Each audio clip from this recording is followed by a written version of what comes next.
পর্তুগালে একদিন আমার কাছে এক মহিলা এসেছিলেন।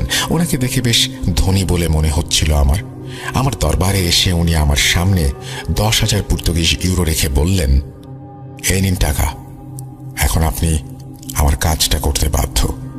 আমি যখন আমার কাজের উদ্দেশ্য ওনার কাছে জানতে চাইলাম, তখন উনি বলতে শুরু করলেন যে আপনি আমার পুত্রবধূকে মেরে ফেলার জন্য কাজ করবেন, নয়তো তার সাথে আমার ছেলের ঝামেলা সৃষ্টি করিয়ে দিয়ে তাদের ডিভোর্স করানোর ব্যবস্থা করবেন। আমি তখন ওনাকে বললাম যে আপনার কাজ তো হয়ে যাবে, কিন্তু আপনাকে বলতেই হবে যে কেন আপনি এমন কিছু করতে চাইছেন, বিশেষ করে আপনার পুত্রবধূর বিরুদ্ধে। উনি বললেন, আমার ছেলে আমার ইচ্ছার বিরুদ্ধে গিয়ে বিয়ে করেছে, আর যে বেহায়াকে সে বিয়ে করে এনেছে তাকে আমার একেবারেই পছন্দ নয়। সে একজন গোল্ড ডিগার, তাকে আমার ছেলের জীবনে আমি আর দেখতে চাই না। সেই মহিলা ওনার পুত্রবধূর ছবি সাথে করে নিয়ে এসেছিলেন। আমাকে দেওয়া টাকার সঙ্গে উনি আমাকে সেই ছবিটিও দিয়েছিলেন। আমি তৎক্ষণাৎ মারুকে এই কাজে লাগিয়ে দিয়েছিলাম এবং বলেছিলাম যে যত তাড়াতাড়ি সম্ভব কাজটা যেন হয়ে যায়। ওই মহিলার পুত্রবধূ ছিল একজন চরম মাত্রার নামাজি মহিলা। প্রথমে আমি তার নামাজ বন্ধ করালাম। তার জন্য আমি যে পদ্ধতিটি অবলম্বন করেছিলাম সেটি ছিল ওয়াসওয়াসা। আগে আমি মারুর মাধ্যমে তাকে ওয়াসওয়াসা দিতে শুরু করলাম। তারপর পাকি নাপাকি নিয়ে তার মাথায় এক কনফিউশন তৈরি করলাম।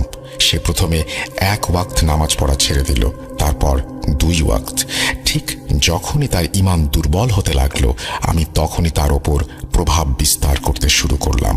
যখন দেখলাম তার ঈমান একেবারেই দুর্বল হয়ে গেছে, তখন আমার পরবর্তী কাজ শুরু হলো। পরবর্তী কাজের জন্য তার কাপড়ের প্রয়োজন ছিল আমার, যেটার উপর আমি জাদু করতে চেয়েছিলাম। সেই মহিলা যিনি আমার কাছে কাজের জন্য এসেছিলেন, ওনাকে দিয়েই আমি ওনার পুত্রবধূর কাপড়গুলো আনিয়েছিলাম। তারপর আমি সেই কাপড়গুলো একটি কবরে দাফন করলাম। যখন ওই কাপড়গুলো কবরে দাফন করা হলো, তখন সেই পুত্রবধূর মনে নিজের স্বামীর প্রতি ঘৃণা কাজ করতে শুরু করলো, যা দিনে দিনে বেড়ে যাচ্ছিল। হঠাৎ করে তার স্বামী তার কাছে খুবই বিরক্তিকর হতে শুরু করলো, আর তার মনে হতে লাগলো যে স্বামীর মাঝে অনেক কমতি বিদ্যমান। আস্তে আস্তে দেখা গেল যে ওই মেয়েটা সব সময় তার স্বামীর সাথে ঝগড়া করত আর তার উপরে প্রচণ্ড রকমের সন্দেহ করত। এই ঝগড়া বিবাদ এতটাই বেড়ে গিয়েছিল যে শেষ পর্যন্ত তাদের ডিভোর্সের মতো অবস্থা হয়ে গেল। তাদের মধ্যে ঘৃণা এতটাই বেড়ে গিয়েছিল যে তারা একে অপরকে মারধর অবধি করতে শুরু করেছিল। শুনেছি যে তাদের বাড়িতে অনেকবার পুলিশও আসতে বাধ্য হয়েছিল। এরপর ফাইনালি যখন ছেলেটা তার স্ত্রীকে ডিভোর্স দিল, তখন তার মা আমার কাছে মিষ্টির একটা ডিব্বা নিয়ে এলো এবং আমাকে আরও কিছু টাকা ইনামি হিসেবে দিলেন। ঘটনা 2। একদিন বাংলাদেশ থেকে আমার কাছে একটি ফোন এলো। যিনি ফোন করেছিলেন তিনি ছিলেন আমার পূর্ব পরিচিত। ওনারা একটা ভাড়া বাড়িতে থাকতেন। উনি আমাকে বলেছিলেন যে ওনাদের বাসার মালিক ওনাদেরকে বিনা কারণে বাড়ি খালি করতে বলেছে, কিন্তু এমন অবস্থায় ওনারা এই বাসা ছেড়ে অন্যত্র যাবার জন্য প্রস্তুত নন। উনি আমাকে বলেছিলেন যে এই কাজের জন্য উনি আমাকে বেশ বড়সড় ইনামই দেবেন। উনি বলেছিলেন যে যদি বাড়ির মালিক মারা যায়, তাহলে মালিকের আগে পেছনে যেহেতু কেউ নেই, সেহেতু ওনারা সেই ভাড়া বাড়িতে শান্তিতে বসবাস করতে পারবেন। উনি আমাকে লোভ দেখিয়েছিলেন যে যত তাড়াতাড়ি তার এই কাজ সম্পন্ন হবে, তত তাড়াতাড়ি উনি আমাকে 5 লক্ষ টাকা পাঠিয়ে দেবেন। এখন এই কাজের জন্য যে জিনিসটা আমার লাগবে, সেটা শুনলে তোমাদের সবার রক্তচাপ হয়তো বেড়ে যাবে। আমার যেই জিনিস প্রয়োজন সেটা আসলে সেই পানির সাথে সম্পৃক্ত, যেই পানি দিয়ে মৃতদেহকে গোসল করানো হয়। আমি ওনাকে এই বিষয়ে জানালে উনি বাংলাদেশ থেকেই আমাকে পানি পাঠিয়ে দেন। আমি পর্তুগালে একটা কুর্তা ও একটা সালোয়ার কিনেছিলাম এই কাজের জন্য। আমার কাছে যেদিন এই পানি এলো, সেদিন সন্ধ্যাতেই আমি সেই কুর্তা সালোয়ারটা সেই পানিতে ভিজিয়ে রেখেছিলাম। কিছুদিন ভিজে থাকার পর আমি সেটাকে একটা ছায়ার মতো স্থানে শুকিয়ে নিলাম, আর সেই কুর্তা সালোয়ারটা আবার বাংলাদেশে পাঠিয়ে দিলাম এবং সেই ভাড়াটাকে বললাম এটা বাড়ির মালিককে উপহার হিসেবে দেবেন, এমনভাবে যেন এটি তার মেয়ের জন্য দিলেন। আমার কথা মতো উনি সেটা ইস্ত্রি করে বাড়ির মালিককে তার মেয়ের জন্য উপহার হিসেবে দিয়ে দিলেন। যেই বাড়ির মালিকের মেয়ে সেই কুর্তা সালোয়ার গায়ে জড়ালো, বাড়িওয়ালা যেন একদম মরা মানুষের মতো বিছানায় শুয়ে গেল। এরপর সে অনেক ডাক্তার দেখিয়েও শেষ রক্ষা পায়নি। আমি জানতে পেরেছিলাম যে তার মৃত্যু হয়েছে 2 মাসের মধ্যেই। আমার কাজ শেষ হবার 1 সপ্তাহ পরেই সেই ভাড়াটে আমাকে 5 লাখ টাকা পাঠিয়ে দিলেন।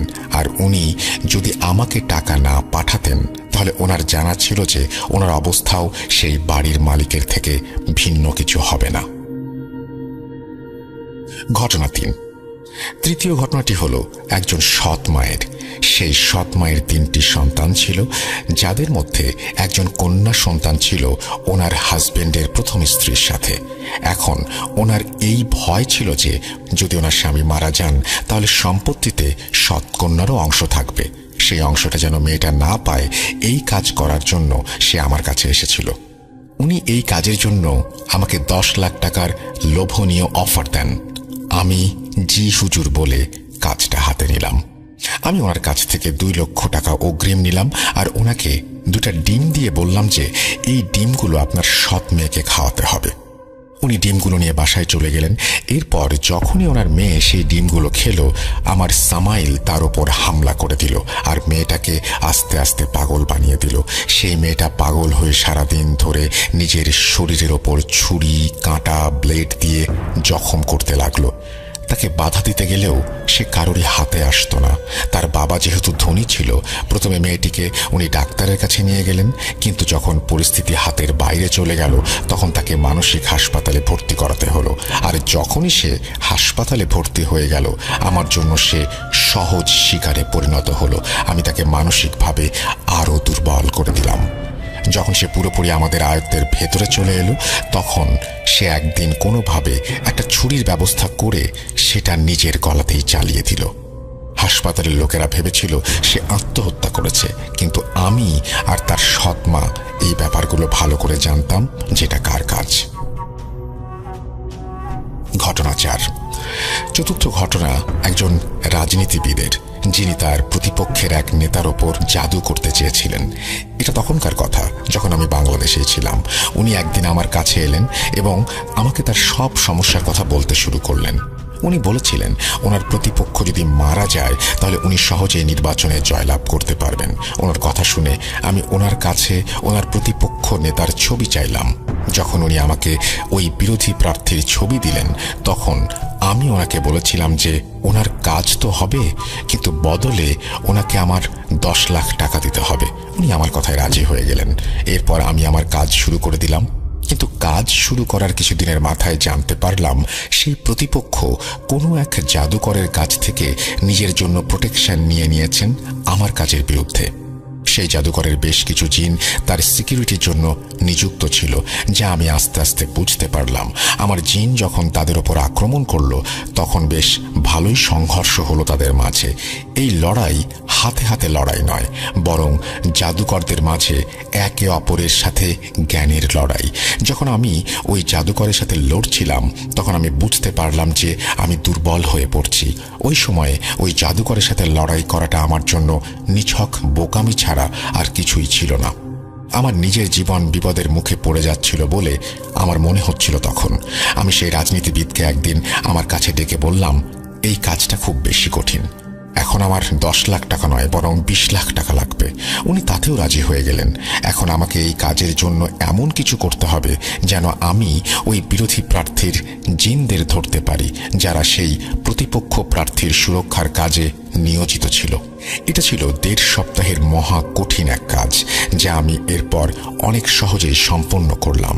1.5 সপ্তাহ পর যখন আমার কার্যক্রম সম্পূর্ণ হলো তখন ওই বিরোধী প্রার্থীর সিকিউরিটি জিনদের আমি ধরাশায়ী করতে সক্ষম হলাম এবং আমার কাছে বন্দি করে রাখলাম।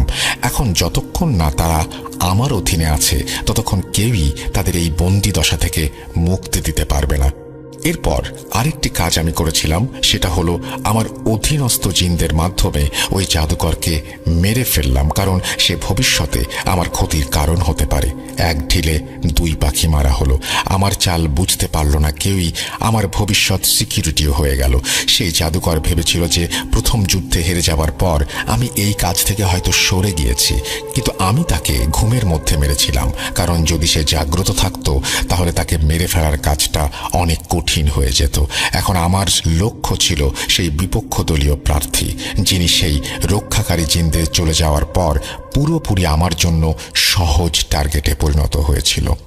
আমি আমার জিনের মাধ্যমে তার আত্মীয়কে প্রসেস করলাম। এরপর আমার জিন ওনার ওপর এমন এক মৃত্যু দিল যে তার মৃত্যু একদম স্বাভাবিক বলেই মনে হলো। তার পরিবারের লোকেরা পোস্টমর্টমও করালো না। করালেই বা আমার কি? হতে পারে তার পোস্টমর্টম রিপোর্টেও জানা যেত যে তার মৃত্যু স্বাভাবিক ছিল না, বরং তাকে গলা টিপে মারা হয়েছে। এবার খুঁজতে থাকো কে মেরেছে। শেষমেশ ধরা যদি কাউকে পড়তেই হয়, তবে ধরা পড়লে পড়তো সেই বিপক্ষ দলীয় নেতার আত্মীয়ই। এটা ছিল সেই ঘটনা যার পর আমি পর্তুগালে যেতে বাধ্য হয়েছিলাম, কারণ সেখানকার পরিস্থিতি আস্তে আস্তে খারাপ হতে শুরু করেছিল এবং এও সম্ভব ছিল যে আমাকে ধরে ফেলতে পারত মানুষ। পঞ্চম ঘটনা হলো একজন পরিচিত ব্যবসায়ীর। এই বাংলাদেশি ব্যবসায়ী কানাডায় থাকতেন।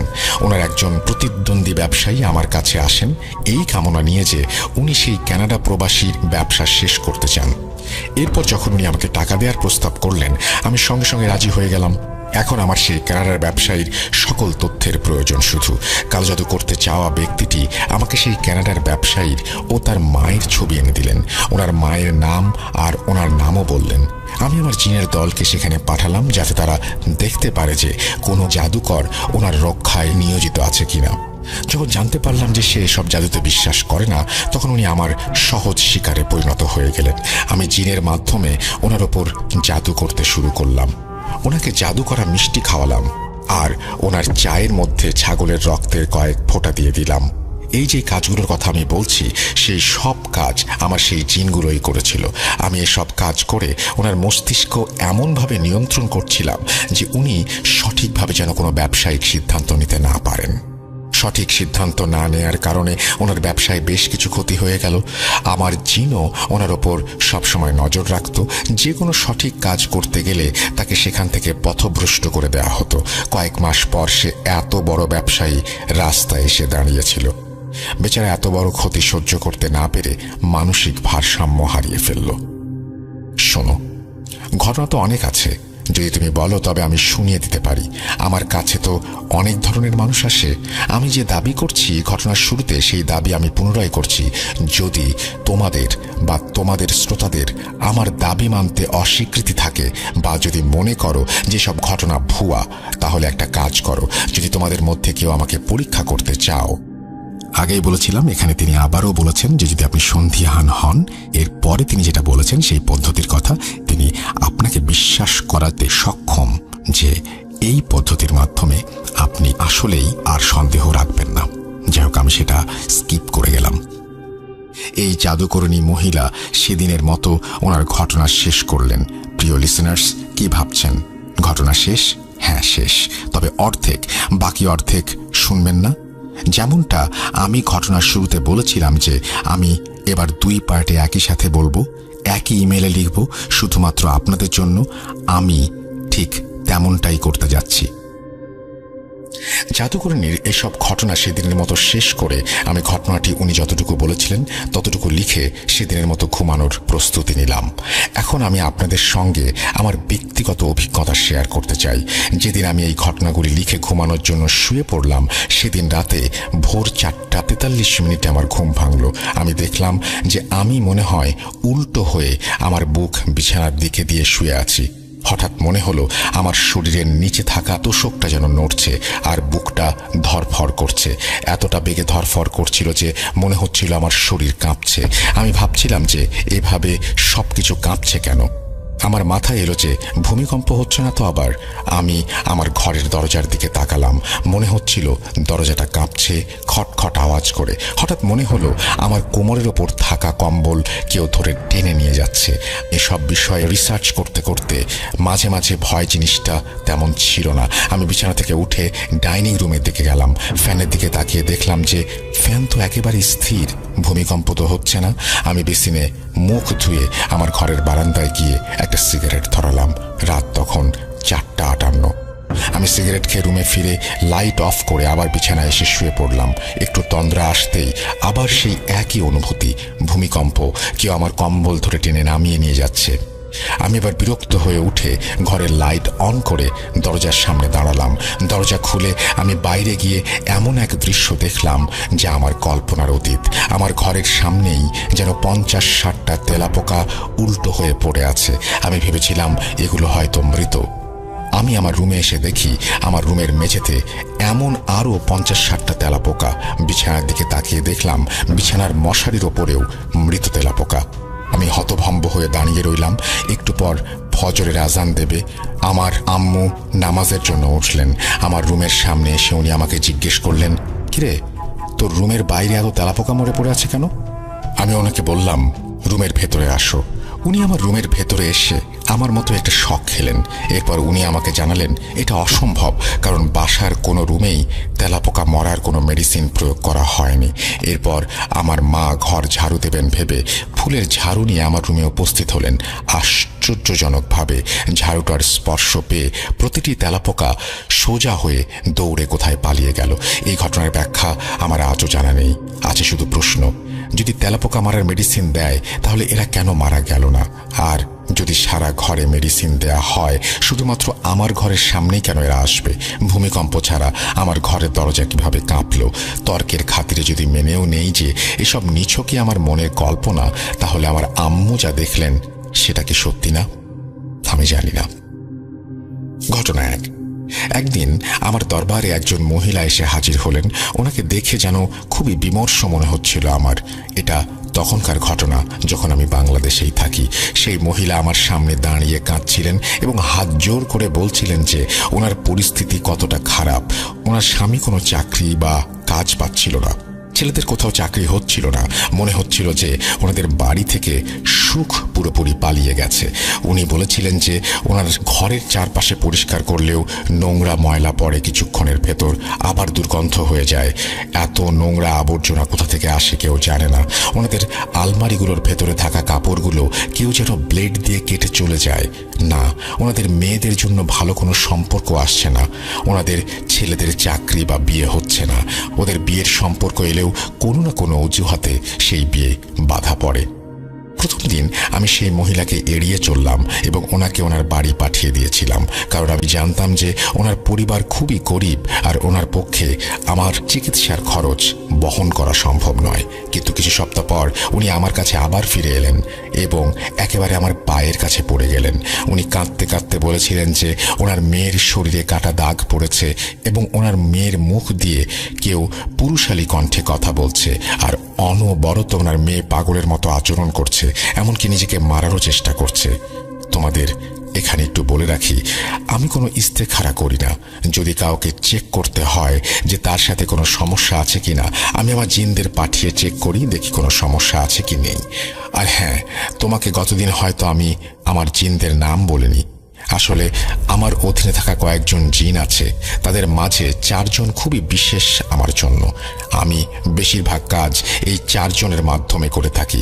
এদের মধ্যে একজনের নাম সামাইল, দ্বিতীয় জনের নাম মারু, তৃতীয় জনের নাম মাস এবং চতুর্থ জনের নাম হুজ্জা। এখন বলি সেই মহিলার ঘটনা। সেই মহিলা আমার কাছে এসে বসে খুবই আকুতি মিনতি করছিলেন ওনাকে সাহায্য করার জন্য। আমার ছোট মেয়ে তখন আমার পাশেই বসেছিল। সে আমাকে বলল, আম্মা, এর কাজটা করে দিন দয়া করে। আমি ওই মহিলার উপর কিছুটা রেগে গেলাম। তখন আমি ওনার কাছে জানতে চাইলাম উনি কোথায় থাকেন। ওনার বাড়ির ঠিকানা নিয়ে আমি সামাইলকে ওনার বাড়িতে পাঠিয়ে দিলাম। কিছুক্ষণের মধ্যে সামাইল ফিরে এসে আমার কানে কানে বলল, এদের বাড়িতে ভয়াবহ জাদু করা হয়েছে এবং যেই জাদুকর এই জাদু করেছে সে অনেকগুলো জিনকে এনাদের পেছনে লাগিয়ে দিয়েছে যেন এনাদের কোনো নেক বা হালাল কাজই না হয়। এরপর সামাইল আমাকে বলল, আম্মা, আপনাকে এদের বাড়িতে যেতে হবে, আপনার সাথে আমরাও যাব। এনাদের বাড়িতে কিছু কাজ করে সেই জাদুকরের সঙ্গে যোগাযোগ করতে পারবো। আমি ওই মহিলাকে বললাম যে আগামী রবিবার আমি ওনার বাড়ি যাব। এরপর বাদ বাকি কথা সেখানেই হবে। পরবর্তী রবিবার এলো, আমি ওনাদের বাড়ি চলে গেলাম। ওনাদের বাড়ির অবস্থা দেখে আমি নিজেও চিন্তিত হয়ে পড়লাম। ওনার ছোট ছোট মেয়ের মুখে আমি ভয়ের ছাপ লক্ষ্য করছিলাম। আমার দিকে তাকিয়ে তাদের মুখে কিছু আশার আলো যেন আমি দেখতে পাচ্ছিলাম। তারা যেন আমাকে এক ধরনের মাসিহা মনে করতে শুরু করেছিল, যেন তাদের এই সমস্যা থেকে আমি বের করে নিয়ে আসতে পারি। আমি যখন ওনাদের বাড়িতে প্রবেশ করলাম তখন সেখানে কোনো জিনদের দেখা পেলাম না। হয়তো তারা আমার আসার খবর শুনে পালিয়ে গেছে। সামাইল আমাকে জানালো, আম্মা, বাকিরা এখান থেকে পালিয়ে গেছে। আমি জিন দেখতে পারি, কিন্তু তারা আমাদের মতো একে অপরকে দেখে না। এই দৃষ্টিশক্তিটা শুধুমাত্র একজন আধ্যাত্মিক ব্যক্তির কাছেই থাকে, যা অনেক সময় জন্মগত হয়, আবার অনেক সময় অর্জন করা যায়। সাধারণ মানুষ হয়তো এটা বুঝতে পারবেন না। যাই হোক, ওনাদের বাড়িতে কিছু একটা আছে। আমি খেয়াল করলাম যে তাদের বাড়ির ওপর অনেকগুলো কাক আর চিল ঘোরাফেরা করছে। যদি কারো বাড়ির ওপরে চিল আর কাক এভাবে ঘোরে, তাহলে 100% প্রমাণ যে ওই বাড়ির ওপর কালো জাদু করা হয়েছে। আমি বাড়ির প্রতিটি সদস্যের সাথে আলাদা আলাদাভাবে কথা বললাম। তাদের আমি জিজ্ঞেস করছিলাম যে তারা কি কি অনুভব করেছে এই বাড়িতে। তাদের সবচেয়ে ছোট 9 বছরের মেয়েটা বলেছিল সে দেখতে পায় একজন মহিলাকে যার শরীর আগুনে পুড়ে যাচ্ছে, এবং সেই মহিলা তাকে নাকি স্বপ্নে এসেও ভয় দেখায়। সেই মহিলার ইমিডিয়েট বড় বোন বলতে শুরু করলো যে সে ঘরে নানান ধরনের ছায়া দেখে, এবং প্রায়ই ঘুমের মধ্যে কেউ নাকি তাকে তুলে নেওয়ার চেষ্টা করে। ওই বাচ্চাদের বাবাকে দেখে একজন ভালো মানুষ বলেই মনে হচ্ছিল আমার। ওনার চেহারায় সাদা দাড়ি ছিল, কপালে নামাজি দাগ স্পষ্ট। আমি ওনার কাছে জানতে চাইলাম যে, ভাইজান, আপনার সাথে কি কিছু হয়েছে? উনি বললেন ওনাকে নামাজ পড়তে বাধা দেওয়া হয় এবং নিয়মিত চেষ্টা করা হয় যেন তিনি নামাজে যেতে না পারেন। তারপর তিনি একটি ঘটনা শেয়ার করলেন। সেটা ছিল কিছুটা এমন। এক রাতে তিনি ঈশার নামাজ পড়তে যাচ্ছিলেন। হঠাৎ কেউ ওনাকে এমন জোরে ধাক্কা দিল যে উনি দাঁড়িয়ে দাঁড়িয়ে 6 থেকে 7 ফুট সামনে গিয়ে পড়লেন। ওনার মুখে প্রচুর আঘাত লেগেছিল। ওনার নাকের হাড়ও নাকি ভেঙে গিয়েছিল। এই ঘটনা কি প্রায় 2 মাস আগের, কিন্তু এখনও ওনার মুখে আঘাতের চিহ্নটা রয়ে গেছে। সেই মহিলা যিনি ওই বাচ্চাদের মা, তিনি আমার কাছে এসে বললেন যে রান্না করার ফাঁকে আমাদের হাঁড়িতে কেউ এমন কিছু দিয়ে চলে যায় যার জন্য হাঁড়ি থেকে প্রচুর দুর্গন্ধ বের হতে শুরু করে।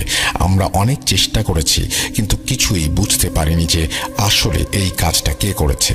এরপর যখন হাঁড়িতে খিচুড়ি রান্না করা হয়, তখন হাঁড়ি থেকে গরুর গোবরের মতন বাজে গন্ধ বের হয়।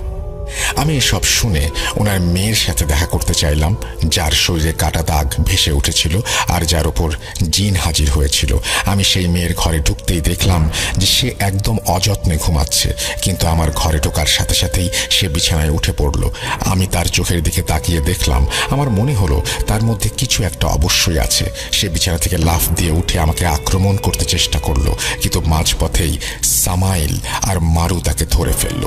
এরপরে সে একেবারে অভ্রান্তভাবে চিৎকার করছিল আর হাত পা ছোড়াছুড়ি করছিল, আর আমার ওপর আক্রমণের চেষ্টা করছিল অনবরত। আমি সামনে এগিয়ে গিয়ে তার মুখে জোরে একটা চড় মারলাম, আর সাথে সাথে সে একদম ছোট বাচ্চার মতো মন খারাপ করে বিছানায় বসে পড়ল। আমি তার কাছে প্রশ্ন করতে শুরু করলাম, তুই কে? তোকে কে পাঠিয়েছে? তোর পেছনে কোনো জাদুকর আছে? বল। সে বলল, আমাকে তো ওই জাদুকর তার গোলাম বানিয়ে রেখেছে। যদি আমি তার নাম বলি তবে সে আমাকে মেরে ফেলবে আপা। এখন ওই জাদুকরের সাথে যোগাযোগ করতে হলে আমাকে কাজ করতে হবে। আমি বাড়ির সবাইকে ঘর থেকে বাইরে পাঠিয়ে দিলাম, শুধু ওই মেয়েটিকে বাদে। মেয়েটি তখনও আমার সামনেই বসা অবস্থায় ছিল। আমি সামাইল আর মারুকে নিয়ে ঘরে মেয়েটির সামনে ছিলাম। আগেই বলে রাখি যে যখনই আমি বাড়ি থেকে বের হলাম, তখন আমার আরও 2 জন জিন, রজনী আর বুসিরের কাছে বাড়ির দায়িত্ব দিয়ে আসতাম। কারণ যেসব জাদুকর আমার শত্রু হয়ে উঠেছিল, তারা সব সময় সুযোগের সন্ধানে থাকতো যে কিভাবে আর কখন তারা আমার পরিবারের ক্ষতি করতে পারবে। সেই কারণে রজনী আর বুসির আমার অনুপস্থিতিতে বাড়িটা রক্ষার কাজ করত। যাই হোক, আমি সেই মেয়েকে সামনে বসিয়ে আমার মতো জাদুর আয়াত পড়া শুরু করলাম। কিছু সময় পর সেই জাদুকর আমাকে তার জিনের মাধ্যমে তার বার্তা পাঠাতে লাগলো। এটা এমন একটা পরিস্থিতি যখন আমরা জাদুকররাই আর এক জাদুকরের বিরুদ্ধে লড়াই করি। এই লড়াই চলাকালীন আমরা একে অপরের শক্তি সম্পর্কে ধারণা পাই। সেই জাদুকরও আমার শক্তির কথা বুঝে গিয়েছিল। আমি সামাইল আর মারুকে তার ডেরায় পাঠিয়ে দিয়েছিলাম। সেই জাদুকর তৎক্ষণাৎ পিছনে হটতে বাধ্য হলো আমার খবর পেয়ে, এবং আমাকে খবর পাঠালো, ঠিক আছে, আমি আমার জিনদের ফিরিয়ে নিচ্ছি। যখন আমি তাকে খবর পাঠিয়ে জিজ্ঞেস করলাম যে এই কাজটা কে করাচ্ছে তাকে দিয়ে, আমার প্রশ্ন শুনে সে খবর পাঠিয়ে দিল, আপনি যেই বাড়িতে বসে আছেন ওই বাড়ির মহিলার স্বামীর বড় ভাইয়ের বউ আমাকে দিয়ে এই জাদু করাচ্ছে। আমি কারণ জানতে চাইলে সে বলল, ওই মহিলা তার ছেলের সাথে এই বাড়ির এই মেয়ের বিয়ে দিতে চেয়েছিল। কিন্তু যখন তারা বিয়েতে রাজি হয়নি তখন সে বাড়িতে আমাকে দিয়ে জাদু করিয়েছে। আমি জাদুকরকে খবর পাঠালাম আর বললাম যে ওই বাজে মহিলাকে যেন তাড়াতাড়ি ডেকে নিয়ে আসে এবং আমার সাথে ফোনে কথা বলিয়ে দেয়। একটু পরেই সেই বাজে মহিলার ফোন আসলো, কিন্তু সে আমার সাথে খুব খারাপ ব্যবহার করছিল। বলছিল যে যদি এই জাদুকর পিছিয়ে যায় তাতে কি হয়েছে, আমি অন্য কাউকে দিয়ে এই জাদু করিয়ে নেব। তার কথা শুনে আমি বুঝে গিয়েছিলাম সে জেদি প্রকৃতির খারাপ ধরনের মানুষ এবং প্রতিশোধের নেশায় পুরোপুরি পাগল হয়ে গেছে। আমি তাকে প্রথমে ভালোভাবে বোঝানোর চেষ্টা করলাম, কিন্তু সে মানল না। এরপর আমি তাকে হুমকি দিয়ে বললাম যে তুই নিজের পরিণতি দেখে নিস, এই বাড়ির সবার কাছে এসে তোকে মাফ চাইতে হবে। এরপর একদিন সেই মহিলা কাপড় শুকাতে ছাদে এসেছিল। আমি আগে থেকেই মারুকে সেখানে ডিউটিতে রেখেছিলাম। মারু সেই মহিলাকে ছাদ থেকে ধাক্কা দিয়ে ফেলে দেয়। আমার নির্দেশ অনুযায়ী ছাদ থেকে পড়ে তার পা ভেঙে গেল। যখন তার পায়ের আঘাত কিছুটা ভালো হলো তখন সে হুইল চেয়ারে তার দেবরের পরিবারের কাছে এসে ক্ষমা চাইল এবং এবার তাদের ওপরে জাদু করানোর জন্য তওবা করল। ঘটনা 2। আরেকটা ঘটনা যে আমি তোমাকে বলবো সেটা হলো পর্তুগালের কোনো এক রয়্যাল ফ্যামিলিকে নিয়ে। একদিন আমি আমার এক মুরিদের কাছ থেকে জানতে পারি যে সেই পরিবারের ওপর নানান রকমের সমস্যা চলছে। ওনারা নাকি অনেক পীর ফকির চিকিৎসক দেখিয়েছেন, কিন্তু কেউই তাদের সমস্যার সমাধান করতে পারেনি। ওনারা আমাকে আমার এক পরিচিত ব্যক্তির মাধ্যমে বার্তা পাঠিয়ে ওনাদের বাড়িতে আসার আমন্ত্রণ জানালেন। বেশ নামিদামি লোক হওয়ার কারণে ওনারা নিজে আমার কাছে আসতে পারলেন না, বিধায় আমি ওনাদের বাড়িতে যাওয়ার আমন্ত্রণ গ্রহণ করলাম। কিন্তু তখন আমি জানতাম না যে ওনাদের সঙ্গে ঠিক কী ধরনের সমস্যা আছে, কারণ ওনারা প্রায় সব কিছু গোপনে রেখেছিলেন। আর আমি চাইলে সামাইল বা মারুকে দিয়ে খোঁজ নেওয়াতে পারতাম, কিন্তু টাকা ছাড়া এই কাজ আমি করবই বা কেন। যাই হোক, আমি যখন ওনাদের বাড়িতে পৌঁছালাম, অথবা বলতে পারো যে ওনাদের প্রাসাদে পৌঁছালাম, তখন দেখলাম ওনাদের পৈতৃক বাড়ির পেছনে একটা বিশাল বড় জঙ্গল ছিল। কিন্তু যেই মুহূর্তে আমি ওনাদের বাড়িতে প্রবেশ করলাম, চারিদিকে শুধু জিন আর জিনই দেখতে পেলাম। ওনাদের প্রাসাদের ছাদ থেকে নিচের মাটিতে, গলিতে, দরজার সামনে প্রতিটি জায়গাতেই জিন হাজির ছিল এবং এরা কোনো সাধারণ জিন নয়, বরং আমার মনে হচ্ছিল যে যিনি এই জিনদের এখানে পাহারার দায়িত্বে দিয়েছেন তিনি সাধারণ কোনো জাদুকর নন। এরপর যখন আমি ওনাদের ঘরের ভেতরে প্রবেশ করলাম তখন ওনারা আমাকে খুব উষ্ণ অভ্যর্থনা জানালেন এবং আমাকে সম্মানের সাথে বসালেন এবং খাওয়ালেন। আমি ওনাদের জিজ্ঞেস করলাম, আচ্ছা এবার আপনারা বলুন তো আপনাদের সমস্যাটা কি, কারণ ইতোমধ্যে আপনাদের বাড়িতে আমি যে ভারী পাহারা দেখেছি সেটা মোটেই স্বাভাবিক নয়। ওনারা আমাকে জানালেন যে পরিবারের 2 ছেলের মধ্যে সম্পত্তি নিয়ে অনেক ঝামেলা হচ্ছে। তারপর সেই পরিবারের একজন মহিলা বললেন, আমার স্বামীর ছোট ভাই আমার স্বামীর ওপর জাদু করিয়েছে। অর্থাৎ 2 ভাইয়ের পরিবারের মাঝে যেই পরিবারের ওপর জাদু হয়েছে সেই ভাইয়ের পরিবারই আমাকে এখানে ডেকে পাঠিয়েছে। ছোট একটা ছেলে আমার পাশে দাঁড়িয়ে বলল, আব্বু যেন কেমন করে আন্টি। আমি তাকে জিজ্ঞেস করলাম, তোমার আব্বু কোথায়? তখন সেই ছেলের মা বললেন, ওর আব্বু ওপরে ঘরে আছে, কিন্তু আপনি আগে বুঝে নিন এই কাজটা আপনি করতে পারবেন কিনা। আমি বললাম, আমি পারবো, আমাকে নিয়ে চলুন। সেই জাদুকর এই বাড়ির ওপর যত জিনের ডিউটি বসিয়েছিল তারা আমাকে দেখে খুবই সতর্ক হয়ে গিয়েছিল। তারা সব দিক থেকে আমাকে গভীরভাবে পর্যবেক্ষণ করছিল এবং ভয় দেখানোর চেষ্টা করছিল। কিন্তু যেহেতু আমি আমার নিরাপত্তা নিয়ে এসেছিলাম, অর্থাৎ সামাইল এবং মারু যেহেতু আমার সাথেই ছিল, সেহেতু তারা আমার ওপর আক্রমণ করতে পারছিল না। যখন সেই মহিলা আমাকে ওনার হাজব্যান্ডের ঘরে নিয়ে গেল, আমি তখন দেখলাম যে ওনার হাজব্যান্ড নিজের ঘরে এদিক থেকে ওদিকে হাঁটছে। ওনার ঘরে ঢুকতে আমি বুঝতে পারলাম যে ওনাকেও কেউ পজেস করেছে এবং উনি এই মুহূর্তে পজেস অবস্থাতেই আছেন। ওনার সম্পূর্ণ ঘর যেন ছায়ায় ডুবেছিল। এত আলো থাকার পরেও সেখানে ঘন কালো অন্ধকার যেন সবকিছু ঢেকে দিয়েছিল। প্রথমেই সেই মহিলার হাজব্যান্ড আমার দিকে তাকিয়ে জিজ্ঞেস করলো, আরে ভাই, তুই তো আগে লোকজনদের উপর জাদু করতিস, এখন জাদু নামানোর জন্য আসিস? উনি আমার সাথে বাংলা ভাষায় কথা বলছিলেন, যদিও তিনি বাংলা জানতেন না। এমনকি ওনার পরিবারের কেউই বাংলা জানত না। আমার সাথে কথা বলার জন্য ওনারা একজন অনুবাদক রেখেছিলেন যে আমাদের একে অপরের কথা বুঝিয়ে দিচ্ছিল। ওনার পরিবারও সেই মহিলার হাজব্যান্ডকে বাংলায় কথা বলতে দেখে রীতিমতো অবাক হয়ে গিয়েছিল। আমি ওনাদের বললাম, আপনারা একটু বাইরে গিয়ে বসুন, আমাকে একা একা রোগীর সাথে কথা বলতে দিন। এখন যেহেতু উনি একজন রয়্যাল ফ্যামিলির ওয়ারিশ, সেহেতু ওনার কিছু প্রোটোকল ছিল। ওনারা আমাকে একা রেখে যেতে একটু ভয় পাচ্ছিলেন। ওনাদের নিরাপত্তা কর্মীরাও আমাকে একা ওনার সাথে কাজ করতে দিচ্ছিলেন না। অবশ্যই আর কোনো উপায় না দেখে ওনাদের পরিবার আমার কাজের অনুমতি দিলেন। ঘরের ভেতরে যেতেই আমি ওনাকে জিজ্ঞেস করলাম, বল তুই কে এবং এনাদের কেন বিরক্ত করছিস? সেই ব্যক্তি একটি কর্কশ পুরুষ কণ্ঠে আমার সাথে কথা বলতে লাগলো। আমি কিছুক্ষণ চুপ থেকে আমার জানা জাদুর পড়াগুলো পড়ছিলাম। এমন সময় হঠাৎ ওনার আওয়াজ মেয়েলি হয়ে গেল। আমি বারবার ওনাকে জিজ্ঞেস করছিলাম যে তাকে এখানে কে পাঠিয়েছে, কি তার নাম, কিন্তু সে আমার কথার উত্তর না দিয়ে আমাকে নিয়ে বিদ্রূপ করছিল। এবার আমি রেগে গেলাম। একটা মোমবাতিতে আগুন দিলাম এবং সেটা সেই পজেস ব্যক্তির নাকের কাছে ধরলাম, যা জিনকে পুড়িয়ে মারার পদ্ধতি। যেই আমি মোমবাতি জ্বালিয়ে আমার জাদুর আয়াত পড়ে কাজ করতে শুরু করলাম, কিছুক্ষণের মাঝেই জিনটা পুড়ে ছাই হয়ে গেল। কিন্তু জিনটা পুড়ে যাওয়ার পর যেটা হলো সেটা আমি কখনো ভাবিনি। আমি এই ঘরটাকে বেষ্টনী দিয়ে ঘিরে রেখেছিলাম, তবুও বাকি জিনগুলো ভেতরে ঢুকতে শুরু করলো। আমি হতবাক হয়ে গেলাম যে আজ পর্যন্ত কেউ আমার এই বেষ্টনী পার করতে পারেনি। বেষ্টনী ভাঙতে পারলেও তারা আমার উপর হামলা করতে পারছিল না সামাইল আর মারুর জন্য। আমি বুঝতে পারছিলাম যে তাদের পেছনে যে কেউ আছে সে খুবই শক্তিশালী। আমি আমার জানা সবচেয়ে শক্তিশালী আমল বের করলাম, যেটা আমি আগে কখনো ব্যবহার করিনি, কারণ কখনো প্রয়োজন পড়েনি। যেই আমি সেটা পড়তে শুরু করলাম, জিনগুলো সব ঘর থেকে বেরিয়ে চলে যেতে লাগলো। কিন্তু ওই পজেসড ব্যক্তির ওপর নতুন এক জিনের আবির্ভাব হলো। সে আমাকে বলছিল যে আমাদের জাদুকর আপনার সাথে দেখা করতে চাইছে। আমি সামাইলকে বললাম, ওর সাথে যাও এবং দেখা করো সেখানে কি হচ্ছে, আর কে এই ব্যক্তি যে এই লোকের ওপরে কালো জাদু করেছে। সামাইল সেই জিনের সঙ্গে সেই জাদুকরের ডেরায় গেল। সে সেখান থেকে ফিরে এসে আমাকে বলল সেখানে প্রায় 14 জন জাদুকর আছে।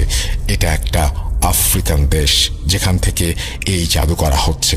সেই জাদুকর বার্তা পাঠিয়েছে যে যদি আমরা একে অপরের সঙ্গে লড়াই করি তাহলে দুজনেরই জীবন বিপদের মুখে পড়তে পারে। তাই ভালো হবে যদি আমরা নিজেরা লড়াই বন্ধ করি এবং এই সমস্যার সমাধান খুঁজে বের করি। সেই জাদুকর আমাকে সেই ব্যক্তির নামও বলেছিল যে এই জাদু করতে আদেশ দিয়েছে। আমি এরপর সেই পজেস ব্যক্তির ওপর থেকে পজিশনের সমস্যার কাজটা শেষ করলাম এবং ওনার পরিবারকে পুরো পরিস্থিতির খবর জানিয়ে দিলাম। ওনাদের পরিবারের সন্দেহ যে ব্যক্তির ওপর ছিল, সেই সন্দেহই ঠিক ছিল। নিজের আপন ছোট ভাই তার নিজের বড় ভাইয়ের ওপর সম্পত্তির লোভে জাদু করিয়েছে। ছোট ভাইটা শহরের বাইরে থাকায় তাকে জলদি বাড়িতে ফেরার জন্য খবর পাঠানো হলো। পরের দিন ছোট ভাই আসার পরে সে আমাদেরকে জাদুকরের লোকেশন বলে দিয়েছিল, যার মাধ্যমে সে এই জাদু করাচ্ছিল। কারণ আমার দেয়া এত সব প্রমাণ দেখে ছোট ভাই যথেষ্ট ভীত হয়ে গিয়েছিল এবং সবকিছু স্বীকার করতে বাধ্য হয়েছিল। এরপর সে এই জাদু তুলে নেবে বলে সবাইকে আশ্বস্ত করে। এখন যেহেতু দুটো পক্ষই পিছিয়ে এসেছে, সেহেতু ওনারা নিজেরাই সেই সম্পত্তির বিরোধটাও শান্তিপূর্ণভাবে মিটিয়ে ফেললেন। সেই রয়্যাল ফ্যামিলি আমাকেও একটা বড় পুরস্কার পাঠিয়েছিলেন। এরপর এই ঘটনাগুলো বলার কারণ হলো যে যারা আমাকে জাদুকরি বলেছে তাদের উদ্দেশ্য করে এসব বলা। এগুলো আসলে জাদু বললেও কোনো জাদু নয়। এগুলো আসলে একটা প্রক্রিয়া যার মাধ্যমে আমি খারাপ কাজও করতে পারি, ভালো কাজও। ভাইয়ের নাম ছিল ইসমাইল সাহেব। তো ইসমাইল সাহেব যখন বললেন যে উনি ট্যুরে যাবেন, তখন ওনার মা বাবা বিনা কোনো বাধায় রাজি হয়ে গেলেন। শুরুতে বলে রাখা ভালো যে ইসমাইল সাহেব কখনো মজা পছন্দ করতেন না। ইভেন উনি কারোর সাথে অকারণে মজাও করতেন না। এটা ছিল ওনার একটা গুণ। ট্যুর থেকে ফিরে আসলে ওনার বিয়ের কথা চলবে এই বলে জানিয়ে দিলেন ওনার বাবা মা ওনাকে। এই কথা জানানোর পরে ওনারও কোনো আপত্তি ছিল না আসলে বিয়ে শাদী করতে। তো পরিবারের বাকি যে ভাই বোনেরা ছিল ওনারা বেশ ভালোই খুশি হন যে পরিবারে একটা সুন্দর সময় আসতে যাচ্ছে, একটা সুন্দর টাইম আসতে যাচ্ছে যেখানে হচ্ছে বড় ভাইয়ের বিয়ে হবে, পরিবারের মধ্যে একটা সুন্দর একটা অনুষ্ঠান হবে। খুবই সুন্দর একটি সময়। শুধুমাত্র দেরি ছিল ওনার ভাইয়ের ট্যুর থেকে ফিরে আসা। যথারীতি ইসমাইল ভাই ওনার ট্যুরে চলে গেলেন। 7 দিন পর ইসমাইল ভাই ট্যুর থেকে ফিরে আসলেন। ওনার ট্যুর থেকে ফিরে আসার পরে ওনার পরিবার বেশ উৎফুল্ল হয়েছিলেন, কিন্তু সেই উৎফুল্লতা বেশি দিনের জন্য বা বেশিক্ষণের জন্য বলা ভালো, বেশিক্ষণের জন্য স্থায়ী হয়নি। কারণ উনি সবসময় অফিস থেকে হোক বা যেখান থেকেই হোক বাসায় ফিরে সবসময় ওনার আব্বু আম্মুর অবস্থান জিজ্ঞেস করতেন।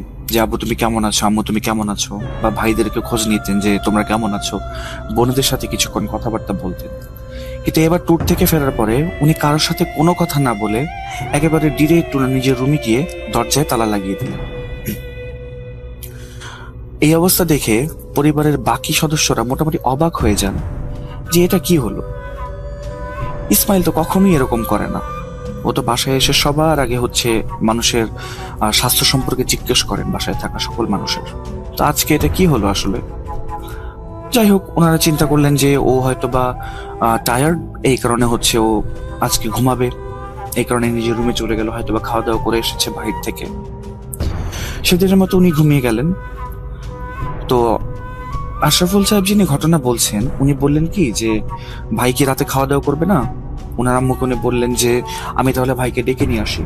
তো ওনার আম্মু বললেন যে না থাক, দরকার নেই, ওকে ডাকার দরকার নেই, ও ওর মতো আজকে ঘুমাক। তো সেদিনের মতো খাওয়া দাওয়া শেষ করে সকলেই ঘুমিয়ে গেলেন। এর পরের দিনের ঘটনা, সকল ভাই বোনেরা এবং বাসার মা বাবা যারা আছেন সবাই ঘুম থেকে উঠে গেলেন, কিন্তু সেখানে ইসমাইল ভাইয়ের কোনো উপস্থিতি দেখা গেল না। যদিও ইসমাইল ভাই সবার আগে ঘুম থেকে উঠে ফজরের নামাজ আদায় করে উনি শরীর চর্চা করে তারপর অফিসের জন্য প্রস্তুত হন, কিন্তু সেদিন উনি ঘুম থেকে আর ওঠেননি। আশরাফুল ভাই একটু চিন্তা করলেন যে কি ব্যাপার, ভাই তো প্রতিদিন এরকম সকাল সকাল উঠে পড়ে, আজকে ওনার কি হলো যে উনি ঘুম থেকে এখনো উঠলেন না? আসলে কোনো সমস্যা হলো কিনা উনি বুঝতে পারছিলেন না। কিন্তু ওনার সিক্স সেন্স ওনাকে বলছিল মনে হয় কোনো একটা সমস্যার মধ্যে ওনার ভাই বর্তমানে আছেন, যেটা আসলে ওনারা নেগলেক্ট করছেন বা পাত্তা দিচ্ছেন না খুব বেশি একটা।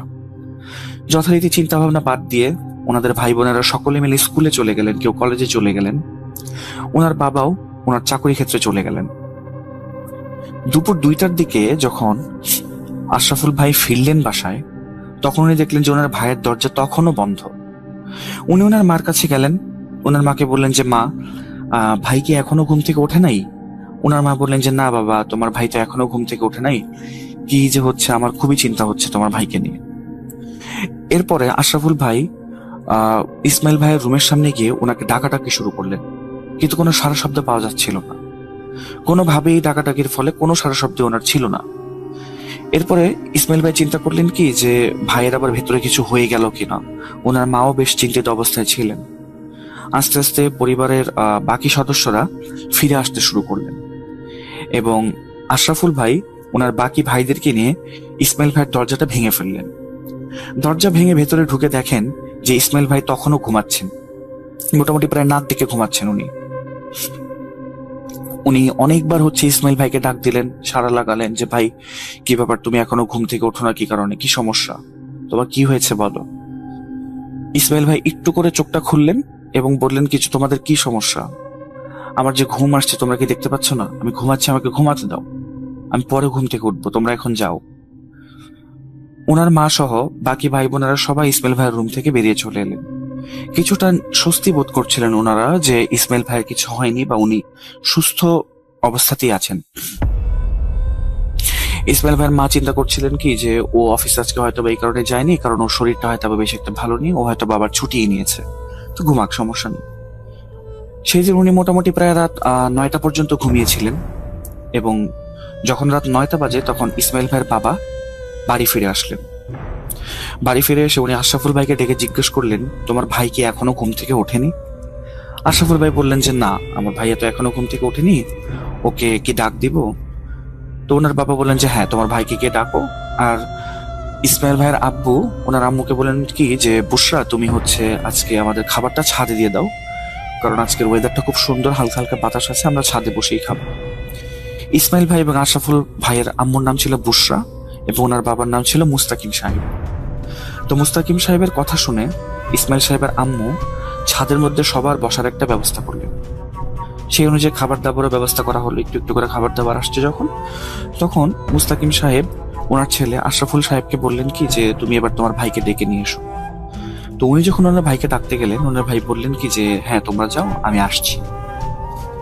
5 মিনিট হয়েছে, ওনারা খাবার দাবার খাচ্ছেন না, তখন আর কি খাবার দাবার এসে রেডি খাবার জন্য। মোটামুটি 10 মিনিট পার হয়ে যাওয়ার পরেও কেউ তখনও খাবার খাওয়া শুরু করেননি। ইসমাইল ভাইয়ের জন্য সবাই অপেক্ষা করছিলেন। এরকম টাইমে হঠাৎ করে ওনাদের পেছন থেকে নূপুরের আওয়াজ শোনা গেল। যে কোনো একটা মহিলা মানুষ নূপুর পরে আসছে। আশরাফুল ভাই আমাকে বলেছিলেন যে মহিলা মানুষের সাজসজ্জা বা হচ্ছে পোশাক আদি এগুলো বেশি ওনার খুব বেশি একটা ধারণা ছিল না তখন। পায়ের মধ্যে যে জিনিসটা পরে সেটা যে নূপুর সেটাও উনি জানতেন না। যদি ওনার বোনেরা ছিল, তারপরে উনি হচ্ছে এই বিষয়গুলো সম্পর্কে অবগত ছিলেন না। উনি যখন ওনার বোনকে জিজ্ঞেস করেন যে এটা কিসের শব্দ হচ্ছে, ওনার বোন তখন ভেরিফাই করে বলেন যে এটা নূপুরের শব্দ, যেটা মেয়ে মানুষরা সাধারণত পায়ে পড়ে থাকে। কিছুক্ষণের মধ্যে ওনাদের সামনে একজন মহিলার উপস্থিতি হয়, যাকে ওনারা কেউই চেনেন না। বাসার বাকি সকল সদস্য ওনাকে চেনার খুবই চেষ্টা করছিলেন যে এই মহিলাটা আসলে কে। এরপরে যখন ওই মহিলাটার মুখ থেকে একটুখানি কাপড় সরলো, সবার মুখ থেকে যেন একটা চিৎকার বেরিয়ে গেল, আরে এটা তো আমাদের ভাই ইসমাইল, কি বেশভূষা করে এখানে এসেছে সে। ওনারা মোটামুটি প্রায় অবাক হয়ে গিয়েছিলেন ইসমাইল ভাইয়ের এই অবস্থা দেখে। তো ইসমাইল ভাইয়ের বাবা রাগ করে বললেন কি যে ইসমাইল, তুমি এটা কি শুরু করছো? সারাদিন ঘুমাইছো ঠিক আছে, বুঝতে পারলাম, কিন্তু তুমি এরকম কাপড় চোপড় কেন পরে আসছো? যাও কাপড় চোপড় চেঞ্জ করে আসো। ইসমাইল ভাই কোনো কথা বললেন না, চুপ করে বসে আছে। এরপরে মুস্তাকিম সাহেব বললেন কি যে তুমি কি আমার কথা শুনতে পাও নাই? তুমি কাপড় চোপড় চেঞ্জ করে আসো, এটা কিরকম বেশভূষা? ওনার এই কথা শুনে ইসমাইল ভাই খুবই গাঢ় একটি মহিলা কণ্ঠে বললেন কি, মুস্তাকিম সাহেব, নিজের কাজে দেখেন, নিজের চরকায় তেল দেন, অন্যদেরকে নিয়ে এত চিন্তা করতে হবে না, আপনি আপনার কাজ করেন। এই কথা বলার পরে মুস্তাকিম সাহেব একদম চুপ হয়ে গেলেন। ওনার ছেলের ভয়েস থেকে একটি মহিলা ভয়েসে কথা আসছে, এই জিনিসটা উনি মেনে নিতে পারছিলেন না আসলে। এরপরে যখন ওনার আম্মুর দিকে ইসমাইল ভাই তাকালেন, উনি ওনার আম্মুকে নাম ধরে ডাকা শুরু করলেন। বললেন কি, বুশরা, আমি প্লেট নিয়ে বসে আছি, তুমি কেন খাবার দিচ্ছ না আমাকে? আমাকে খাবার দাও। উনি যখন এরপরে ভয় পেয়ে ইসমাইল সাহেবের আম্মু যখন ওনাকে খাবারটা পরিবেশন করলেন, তখন উনি গোগ্রাসে একে একে সকল খাবার একসাথে খেয়ে নিচ্ছিলেন। মানে বাড়িতে যতজন মানুষ ছিল 5-6 জনের খাবার উনি একাই খেয়ে নিচ্ছিলেন। এবং যখন ওনার মা ওনাকে জিজ্ঞেস করেন যে ইসমাইল তোমার কি হয়েছে, তখন উনি চেয়ারের মধ্যে নবাবী স্টাইলে পাটা করে উপরের দিকে তুলে বসে হাতটা চেয়ারের পেছনে দিয়ে খুব অহংকারের স্বরে বলল কি, বুশরা, এত প্রশ্ন করবা না, তোমাকে যেটা করতে বলেছি তুমি ঠিক সেটাই করো, আমি চাই না তোমাদের কোনো ক্ষতি হোক, আমাকে খাবার দাবার ঠিক মতো খাওয়াও এবং তুমি ভেতরে আসো আমার সাথে, তোমার সাথে গল্প করব। এই কথা বলে ইসমাইল সাহেব ভিতরে চলে গেলেন। ওনার আম্মু তো ভয়ে একেবারে জড়সড় হয়ে গেলেন, উনি ভেতরে আর গেলেন না। সেদিনের মতো ইসমাইল সাহেব ঘুমিয়ে গেলেন। সকালবেলা ভোরবেলা দেখলেন কি সবাই যে ইসমাইল সাহেব ঘুম থেকে উঠে গেছেন, হাত মুখ ধুচ্ছেন, এবং তখন ওনাকে খুবই স্বাভাবিক লাগছিল। দেখে মনে হচ্ছিল না যে ওনার আসলে কোনো সমস্যা হয়েছে বা কোনো সমস্যা আছে। তো সকলেই কিছুটা স্বস্তির নিঃশ্বাস ফেললেন যে হয়তো বা ইসমাইল অনেক জার্নি করে এসেছিল বা খুব বেশি টায়ার্ড ছিল, এই কারণে হচ্ছে ওনার আচরণগত এরকম একটা পরিবর্তন হয়েছিল, উইচ ইজ তারা চিন্তা করেছে উইচ ইজ নর্মাল। বাট এটা আসলে তাদের আরেকটু আমলে নেওয়া উচিত ছিল বলে বর্তমানে ওনারা মনে করেন। তো সেদিনের মতো হচ্ছে ইসমাইল সাহেব যখন অফিসে যাচ্ছেন, তখন ওনার ছোট বোনকে ডেকে উনি বলছেন কি যে তোমার ড্রেস, তোমার স্যুট এবং হচ্ছে তোমার মেকআপের জিনিসগুলো আমার রুমে কেন রেখেছো তুমি, ওগুলো তুমি ওখান থেকে নিয়ে এসো। তো ওনার ছোট বোন যে আছে, ইমিরের ছোট বোন, ওনার থেকে বেশি ছোট না, 1.5 বছরের ছোট হবেন উনি, আপু। তো আপু বললেন কি যে ভাইয়া আমি তো কিছু রাখিনি, ওগুলো আসলে, উনি কিছু বলতে যাবেন এতটুকু পরে ওনার আম্মু হচ্ছে ওনাকে থামিয়ে দিয়ে বললেন কি, ইশারা করে বললেন যে ইসমাইল সাহেবকে যেন কিছু বলা না হয়। তো ওনার ছোট বোন বললেন কি ঠিক আছে ভাইয়া, আমি হচ্ছে এগুলি সরিয়ে আনবো, আপনি অফিসে যান। তো ইসমাইল সাহেব অফিসে চলে গেলেন। সন্ধ্যার দিকে যখন উনি বাসায় ফিরলেন, এরপর সবাই দেখলো যে ওনার হাতে মার্কেটের ব্যাগ, মানে হচ্ছে উনি মার্কেট করে ফিরে এসেছেন, শপিং ব্যাগ আর কি। তো শপিং ব্যাগের ভেতরে উনি যখন নিয়ে যাচ্ছিলেন ভেতরে, তখন দেখা যাচ্ছে যে ওখানে শাড়ি, 3 পিস, মেকআপ আইটেমস আর হচ্ছে ফিমেল ফ্রেগ্রেন্সের যে পারফিউমগুলি আছে ওগুলো ছিল সেই ব্যাগগুলোর ভেতরে। তো এরকম অবস্থায় ওনারা সবাই আরেকটু ঘাবড়ে গেলেন যে ও এগুলো আবার কেন এনেছে, মেয়ে মানুষের জিনিসপত্র কেনই বা আনলো। বাট সবাই এটাও চিন্তা করেছিলেন যে ওনার যেহেতু 2টো বোন আছে ছোট, তো 2টো ছোট বোনের জন্য আনতেই পারেন, কোনো সমস্যা হয়তো বা নেই। বাট সেদিন রাতের বেলা যখন ওনারা খেতে বসলেন, তখন উনি আবার, ইসমাইল সাহেব আবার সেই মহিলার বেশভূষা ধরে চলে এলেন। এবং চলে আসার পরে এবার মুস্তাকিম সাহেব মানে ইসমাইল সাহেবের বাবা উনি কিছুটা রেগে গিয়ে বললেন কি যে ইসমাইল অনেক হয়েছে, এবার তুমি এটা বাদ দাও, আর ভালো লাগছে না এই জিনিসটা। তো উনি ইসমাইল সাহেব এই কথাটা শুনে টেবিলের মধ্যে জোরে একটা থাপ্পড় দিয়ে বললেন কি যে মুস্তাকিম সাহেব মুখ সামলে কথা বলেন, আমি আপনার চাকর না। আর বুশরা, তুমি আমাকে তখনই খাবার পরিবেশন করবা যখন আমি এই জায়গায় এসে দাঁড়াবো, আমাকে যেন অপেক্ষা করতে না হয়। যাও খাবার নিয়ে আসো। এরপরে মুস্তাকিম সাহেব কিছু বলতে যাবেন, ওই টাইমে ইসমাইল সাহেব ওনার দিকে আঙ্গুল তুলে ইশারা করে বলেন কি যে তোমার সম্পূর্ণ খানদান আমি এক নিমিষে শেষ করে দেব যদি এর থেকে বেশি কিছু আমাকে তুমি বলো। মুস্তাকিম সাহেব একদম চুপ। মুস্তাকিম সাহেব কিছুটা ভয় পেলেন এবং উনি ওনার টেবিলের সিট ছেড়ে উঠে চলে গেলেন। এরপর হচ্ছে ইসমাইল সাহেব জোরে ডাক লাগালেন, বুশরা খাবার নিয়ে আসো, বুশরা খাবার নিয়ে আসো, কতক্ষণ অপেক্ষা করবো, মানে তাগাদা দিতে থাকলেন। ওনার আম্মু খাবার নিয়ে আসার পরে উনি সে আগের দিনের মতো 5-6 জনের খাবার একাই খেয়ে নিলেন। সেদিন রাতের বেলা যখন হচ্ছে ইসমাইল সাহেব তার রুমে চলে গেলেন, পরিবারের বাকি সদস্যরা চিন্তা করছিলেন যে এটা কি সমস্যা আসলে বা এটার সমাধান কি। তখন আশরাফুল সাহেব একটি প্রস্তাব দিলেন যে যেহেতু ট্যুর থেকে আসার পরে ভাইজানের এই সমস্যা, সুতরাং আমরা ওনার বন্ধু বান্ধবের সাথে যদি কথা বলি তাহলে হয়তো বা জিনিসটা সম্পর্কে জানতে পারবো। কিন্তু ওনার বাবা এই জিনিসটা করতে নারাজ, কারণ উনি চিন্তা করলেন যে যদি এই ঘটনা বাহিরে চলে যায় যে তার ছেলে সন্ধ্যার পরে বা মাগরিবের পরে এরকম মেয়েলি আচরণ করে, মেয়ে মানুষের মতো বেশভূষা করে থাকে, মেয়েলি কণ্ঠায় কথা বলে, তাহলে হয়তো বা ওনার পরিবারের এমন একটা বদনামি হবে যে এই পরিবারের মেয়েদেরকেও কেউ আর বিয়ে করবে না বা ছেলেদেরকেও বিয়ে করার জন্য কোনো মেয়ে রাজি হবে না বা কোনো পরিবার রাজি হবে না। তো সেই ক্ষেত্রে উনি চিন্তা করলেন কি এই কাজ করা যাবে না। তো ইসমাইল সাহেবের বাবা পরদিন সকালবেলা যখন দেখলেন যে ইসমাইল সাহেব অফিসে যাওয়ার জন্য আবার রেডি হচ্ছেন এবং একদম স্বাভাবিক অবস্থায় আছেন, তখন উনি ওনাকে মানে ইসমাইল সাহেবকে বললেন কি যে বাবা তুমি কালকে অফিসে একটু ছুটি নেবে, আমরা কালকে একটু ডাক্তারের কাছে যাব। তো ইসমাইল সাহেব জিজ্ঞেস করলেন যে কেন ডাক্তারের কাছে যাব। তখন মুস্তাকিম সাহেব অর্থাৎ ইসমাইল সাহেবের বাবা বললেন কি যে দরকার আছে, তুমি এত চিন্তা করো না, তুমি কালকের দিনটা ছুটি নাও। তো ইসমাইল সাহেব বললেন যে ঠিক আছে। উনি পরদিন ছুটি নিয়ে যখন বাসায় ফিরলেন তখন দেখা গেল কি যে ওনার হাতে একটা ভ্যানিটি ব্যাগ, মেয়ে মানুষের ভ্যানিটি ব্যাগ। ব্যাগটা একেবারে কাঁধে নিয়ে আসছেন উনি, যেরকম একটা মহিলা ব্যাগটা কাঁধে নিয়ে হচ্ছে হাঁটাচলা করে, ঠিক একইভাবে উনি ব্যাগটা কাঁধে নিয়ে হাঁটাচলা করছেন এবং হাঁটছেন যে একদম সম্পূর্ণ মেল স্টাইলে উনি হাঁটাচলাটা করছিলেন। যেই জিনিসটা দেখেও আসলে পরিবারের সবাই অনেক অবাক হয় যে প্রতিদিন মাগরিবের পরে এই অবস্থা ওনার শুরু হয়, অর্থাৎ বলতে গেলে উনি মাগরিবের পরে উনার নিজের পুরুষত্বটাকে ভুলে উনি একটা মহিলা মানুষে নিজেকে রূপান্তর করে ফেলেন। তো সেদিনের দিন আর ওনাকে কিছু বলা হয়নি। রাতের বেলা উনি খাবার টেবিলে আসার আগেই সমস্ত খাবার রেডি ছিল। খাওয়া দাওয়া করার পর উনি ঘুমানোর পরে পরদিন সকাল যখন এলো উনাকে ডাক্তারের কাছে নিয়ে যাওয়া হলো এবং ডাক্তার পরীক্ষা নিরীক্ষা করে বললেন কি যে ওনার তো আসলে কোনো সমস্যা নেই, তো তারপরে হচ্ছে যেহেতু এরকম হচ্ছে আমি কিছু মেডিসিন লিখে দিচ্ছি, আপনারা এই মেডিসিনটা কন্টিনিউ করতে থাকেন, তারপরে দেখেন কি হয়। তো সেদিনের মতো মেডিসিন কিনা বাড়ি চলে আসা হলো, ওনাকে মেডিসিন খাওয়ানো হলো, ডাক্তারের পরামর্শ মতো খাবার দাবার কন্ট্রোল করে সবকিছুই করা হলো। বাট সেদিন সন্ধ্যায় ওনার আবার সেই আগের মতোই আচরণ, উনি ঠিক সেই মহিলার বেশভূষা নিয়ে এসছেন, মহিলার ভাষায় কথা বলছেন। উনি ওনার মায়ের সাথে বসে বসে কথা বলছিলেন, এমন ভাবে কথা বলছিলেন যেন বুশরা আন্টি হচ্ছে ওনার বান্ধবী। তো উনি জিজ্ঞেস করছেন যে বুশরা তোমার পরিবারের কি খবর, তোমার হাজবেন্ড তোমার সাথে কোনো খারাপ আচরণ করে না তো, বা তোমার ছেলে মেয়েদের কি খবর বলো, বা তুমি বাইরে কেন যাও না, তোমাকে কি ঘরে বন্দি করে রেখেছে কিনা, এরকম কথাবার্তা। তো এই জিনিসগুলি শুনে ওনার আম্মু এবার না আয়াতুল কুরসি বা যে কোনো একটা দোয়া পড়ে না ওনার মানে ইসমাইল সাহেবের মাথায় ফু দিলেন। এই ফুটা দেওয়ার পরে ইসমাইল সাহেব ওনার আম্মুকে একটা জোরে থাপ্পড় মারলেন। থাপ্পড় মেরে বললেন কি যে বুশরা তুই দেখ, এমন কোনো কাজ করিস না যেটার কারণে তোর ক্ষতি করতে হয় আমার, তোর এই দোয়া কালাম আমার উপরে কোনো আসর করবে না, তুই যদি আরেকদিন এরকম কাজ করস তাহলে কিন্তু তোর অনেক বড় ক্ষতি করবো আমি, ইউজলেস কোনো কাজ আর করিস না, তুই জানিস আমি তোর ক্ষতি করতে চাই না, তাহলে কেন তুই আমার সাথে এরকম করিস, এই ধরনের আচরণ আমার সাথে আর কখনো তুই করবি না।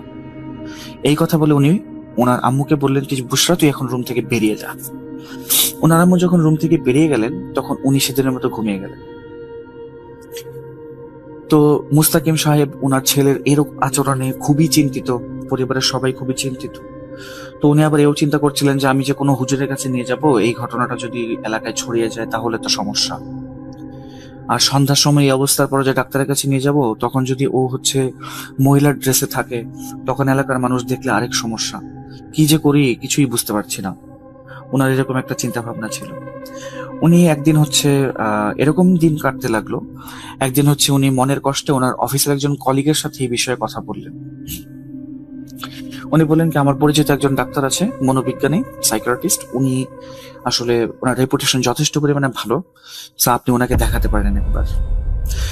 তো সেদিন অফিস থেকে বেরিয়ে গিয়ে মুস্তাকিম সাহেব সেই ডাক্তারের ঠিকানায় চলে গেলেন এবং ডাক্তারকে সাথে করে নিয়ে এসেই ইসমাইল ভাইয়ের সাথে দেখা করালেন। ইসমাইল ভাই তখনও ডাক্তারের সামনে আসেননি। ও ডাক্তার এবং মুস্তাকিম সাহেব দুজন একসাথে বসে বসে কথা বলছিলেন। এরকম টাইমে ইসমাইল সাহেব নিজের ঘর ছেড়ে বেরিয়ে এলেন। ডাক্তারের কাছে এসে উনি হাসি দিয়ে বললেন কি যে, ডাক্তার, তুই চিকিৎসা করতে আসছোস, তোর তো নিজের ঘর সংসারের ঠিক নাই। তোর যে কলিগ ডাক্তার আছে না, সেই ডাক্তারের সাথে তোর ওয়াইফ তো পালিয়ে যাচ্ছে।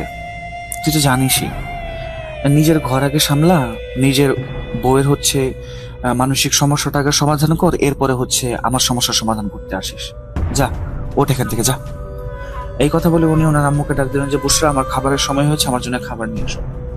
ডাক্তার যখন বের হলেন, উনি মুস্তাকিম সাহেবকে ডেকে নিলেন বাইরে এবং বললেন কি যে, ভাইজান, আমি আসলে সাইকিয়াট্রিস্ট হলেও এরকম অনেক কিছু যে সাক্ষী আছে আমি, যে জিনিসগুলি আসলে কখনো ব্যাখ্যা করা যায় না, যেমন জিন ঘটিত সমস্যা।